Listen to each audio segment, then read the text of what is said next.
En combien de temps vous pouvez avoir des résultats en référencement naturel? Quel est le nombre de mois minimum pour avoir vraiment 1000 visiteurs par mois? Quel est le mois minimum pour avoir 10 000 visiteurs par mois? Combien de temps vraiment ça va me coûter? Combien de temps ça va durer en termes de prestations? Toutes ces questions là j'y réponds dans cette vidéo où je vous dis en gros combien de temps au minimum il faut pour avoir vraiment des premiers résultats. Je vais vraiment vous répondre directement, il faut en moyenne, on dit entre 6 à 12 mois. C'est une fourchette très large bien sûr, mais je vais vraiment vous expliquer pourquoi.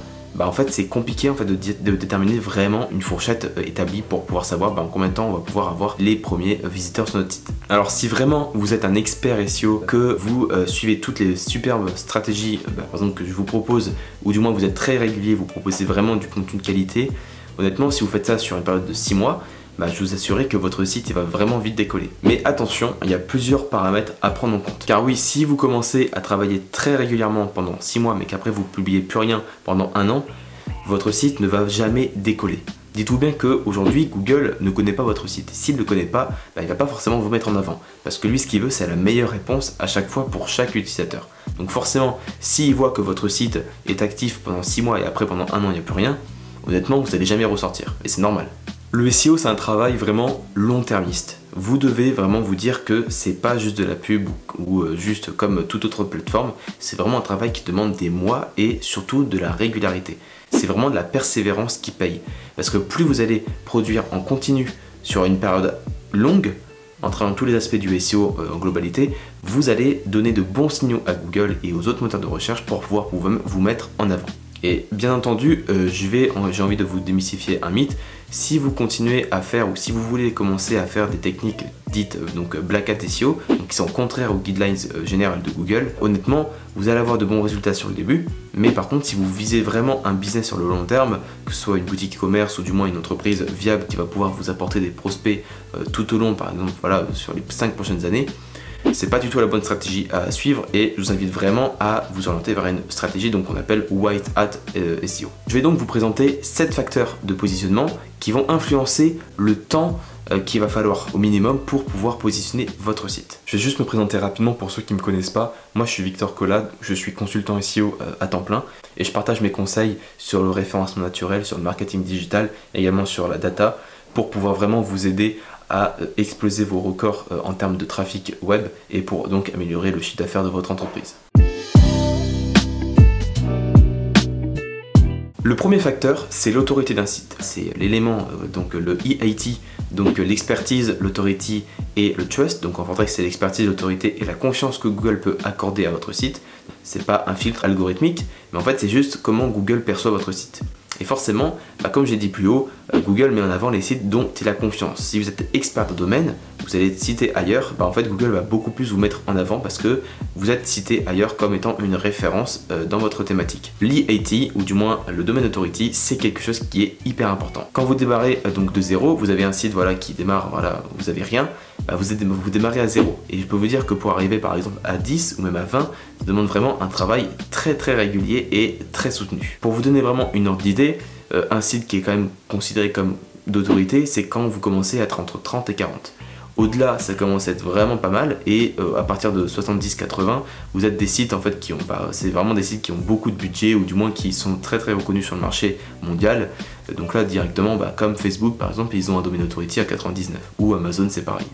Et rappelez-vous juste une chose, c'est que l'autorité du site est également corrélée donc avec l'ancienneté du site. Si vous êtes un site qui est actif depuis moins d'1 an, forcément vous avez moins de chances en fait, d'apparaître là où il faut. Alors que si vous êtes un site qui a plus de 15 ans, même si vous n'avez pas beaucoup de contenu, forcément vous êtes là depuis plus longtemps et donc ça a forcément ça a un poids en fait, dans le référencement. Et pour travailler donc l'autorité de votre site, vous devez tout simplement travailler le netlinking de votre site en générant donc des liens de qualité qui vont venir pointer vers votre site.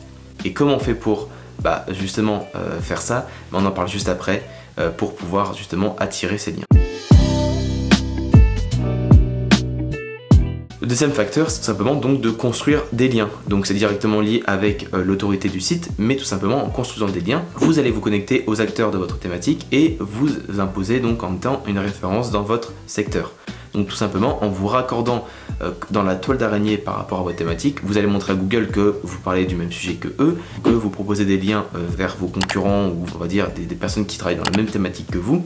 Et derrière, en fait, ça permet vraiment de montrer que vous n'êtes pas juste égoïste et que vous voulez vraiment mettre en avant la qualité avant tout et que vous n'hésitez pas à faire des liens vers des personnes ou du moins des sites d'autorité quand vous pouvez le faire. C'est vraiment le même procédé, c'est-à-dire en fait c'est très intéressant aussi de construire des liens qu'on appelle donc externes. C'est des sites en fait qui vont créer des liens vers votre site pour pouvoir augmenter ce qu'on a dit donc précisément juste avant, l'EAT. Et rappelez-vous surtout que si par exemple vous obtenez par miracle beaucoup de liens sur une courte période et qu'après vous n'avez plus rien, Google va interpréter ça comme du spam ou du moins comme de l'achat de liens, ce qui est contraire en fait aux guidelines de Google.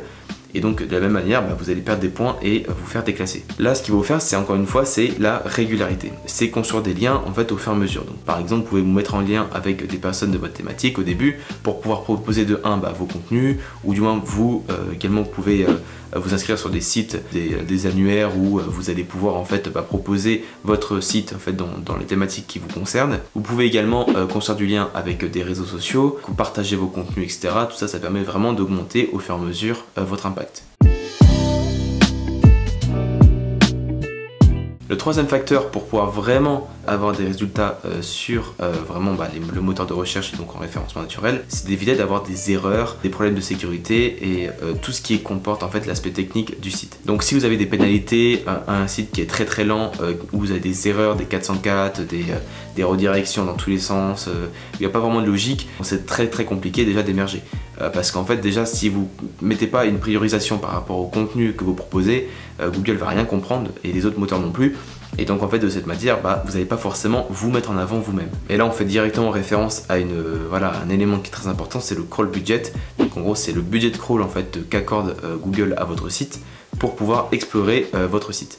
Et tout simplement en fait ce crawl budget en fait il est déterminé par le nombre de pages que vous avez. Donc plus vous avez de pages, plus le crawl budget est important. Moins vous avez de pages et plus si vous avez des erreurs c'est pas bien, mais du moins ce sera moins important. Mais par contre si vous avez énormément de pages et que derrière vous avez beaucoup de pages qui comportent des erreurs, par exemple des 404 etc., le petit robot de Google lui il va se balader, il va voir que en visitant cette page il y a un lien 404, lui ça lui fait perdre du temps, donc il faut partir tout simplement. Et tout simplement plus il y a des pages comme ça, plus en fait vous n'allez pas pouvoir mettre en avant vos nouveaux contenus ou du moins la qualité que vous voulez délivrer. Donc faites attention à ça et pour détecter vraiment les erreurs sur votre site, je vous conseille de réaliser donc un audit SEO. Donc j'ai fait une vidéo à ce sujet, je vous mets une petite fiche juste en haut si vous voulez faire un audit SEO très complet et c'est grâce à ça en fait vous allez pouvoir comprendre et déceler les erreurs qui se passent donc sur votre site.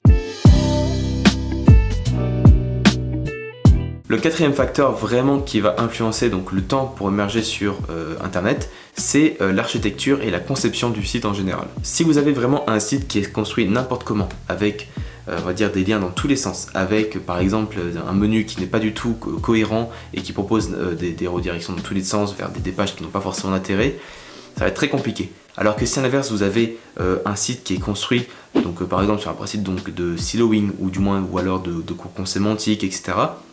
Là, ça favorise vraiment l'accès à l'information facilement de 1 pour l'utilisateur, mais également pour les moteurs de recherche. Le robot de Google, lui, ce qu'il va voir, c'est que si l'information est bien hiérarchisée, si tout simplement c'est facile de s'orienter, de comprendre et de naviguer dans votre site, ça influence directement le comportement des utilisateurs et donc ça va vous permettre en fait d'améliorer vos chances d'apparaître sur les moteurs. Et donc, bien entendu, quand on dit vraiment conception du site, on parle également donc des mobiles. Et si vous n'avez pas un site optimisé pour les mobiles, ça va être aujourd'hui très compliqué. J'insiste vraiment sur ce point parce que tout simplement on estime qu'il y a 90% des recherches qui vont se faire sur les mobiles. Et donc si vous avez un site qui est complètement pété et qui ne fonctionne pas sur les mobiles, ça va être assez compliqué. Donc pensez-y dès la conception de votre site et si vous avez déjà votre activité en place et un site internet actuel, essayez de voir en fait tout simplement si votre site est ce qu'on appelle donc mobile friendly, si il n'y a pas d'erreur en JavaScript, CSS, etc. Et si Google en fait comprend tout simplement si votre site est Google friendly. Et ça également vous pouvez le voir donc directement avec un audit SEO. Le cinquième facteur, c'est tout simplement les mots-clés et la concurrence. Premier élément, donc voilà, la concurrence, forcément ça influence forcément le temps où vous allez pouvoir émerger. Si vous êtes sur une thématique où il n'y a personne qui recherche vraiment ou très peu et que vous n'avez pas d'acteurs, par exemple donc des concurrents vraiment établis depuis longtemps, bah, honnêtement en moins d'un mois vous pouvez vraiment ressortir sur énormément de mots-clés, hein, bien sûr. Mais par contre, si vous voulez travailler, donc proposer votre entreprise dans le secteur par exemple des chaussures de sport, bah, j'en parle souvent, mais le problème c'est que bah, derrière en face vous avez Zalando, vous avez Nike, etc. Et là c'est des sites en fait qui sont hors compétition en fait vraiment, parce que si vous arrivez et vous voulez vous mesurer à ces gros acteurs, bah, il va falloir vraiment des dizaines d'années pour pouvoir vraiment les titiller sur des positions. Et de même les mots-clés, bah, c'est hyper important, mais si vous construisez votre site avec les mots-clés qui vous semblent intéressants pour vous et vous ne comprenez pas les mots-clés qui sont tapés par votre audience, ou du moins par vos buyer persona, bah, ça va être très compliqué de tout simplement positionner vos pages. Moi ça m'est arrivé dans le début, je faisais énormément de contenu, mais par contre en fait je faisais du contenu qui n'était pas du tout recherché, mais ça je ne savais pas. Et en fait ce qu'il fallait faire tout simplement c'est comprendre ce que veut vraiment l'utilisateur, et de deux, aller chercher ces mots-clés pour pouvoir proposer du contenu en adéquation. Le sixième facteur, c'est tout simplement de créer une stratégie de contenu. Une stratégie de contenu, c'est tout simplement de proposer du contenu de qualité qui va répondre donc, j'en parle souvent, mais qui va vraiment comprendre l'intention de recherche. Et derrière, vous allez devoir construire toute une stratégie de contenu par rapport au parcours d'achat de votre utilisateur. Donc imaginons que vous êtes encore sur la thématique des chaussures de sport, vous devez créer du contenu en conséquence. Donc vous devez réfléchir en fait à le parcours d'achat étape par étape de votre audience. Donc en fait pourquoi ils ont besoin de chaussures de sport, donc en gros qu'est-ce qu'ils vont chercher avant de faire un achat de chaussures. Qu'est-ce qui se passe au moment, donc est-ce qu'ils vont avoir besoin de comparatif entre une chaussure X et une chaussure X. Après, comment ça se passe par exemple au niveau de l'entretien, donc là on est vraiment sur le post-achat, et après qu'est-ce qui se passe après au cours de plusieurs années, est-ce qu'on peut faire des marathons, patati patata.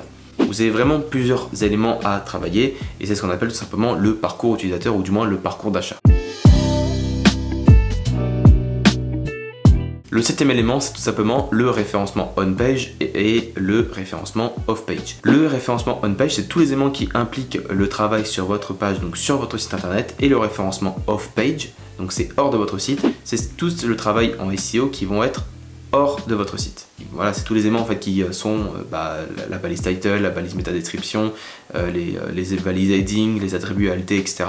Tout ça, c'est des éléments en fait qui permettent de mieux faciliter la compréhension du contenu pour les moteurs de recherche, et donc c'est ce qui influence également vos positions dans les résultats de recherche. Pour finir, donc voilà, le référencement off-page, c'est également, donc comme j'ai dit juste avant, c'est la création de liens pour avoir plus de backlinks. Et si vous créez une stratégie de contenu vraiment de qualité, avec des contenus vraiment très qualitatifs pour votre audience, vous allez pouvoir attirer des liens beaucoup plus facilement. Et ça, j'en parle justement dans une des vidéos qui vous propose donc 7 stratégies SEO qui marchent et qui vont marcher pour les années à venir. Je vous mets la fiche juste au-dessus. Donc alors en combien de temps vous allez pouvoir voir des résultats? Honnêtement, ça dépend encore une fois de énormément de paramètres. Je vais même vous les citer, mais la concurrence, ça va être vraiment un élément qui va être le plus prédominant. Et derrière, forcément, ce qui va vraiment aussi jouer, c'est vous, tout simplement. Si vous êtes régulier, si vous travaillez de manière intelligente et si vous proposez des choses de qualité, honnêtement, je ne me fais pas de soucis pour vous. Et si vraiment vous voulez aller plus loin, écoutez, contactez-moi tout simplement et je me ferai un plaisir de vous accompagner, ou du moins de vous aiguiller vers la bonne direction. J'espère que la vidéo vous a plu, n'hésitez pas à laisser un like, à commenter et à vous abonner. Je me ferai un plaisir de vous aider si vous avez des questions, si vous avez des problématiques en ce moment. Je vous remercie d'avoir regardé la vidéo jusqu'au bout et je vous dis à bientôt pour une prochaine vidéo sur le SEO.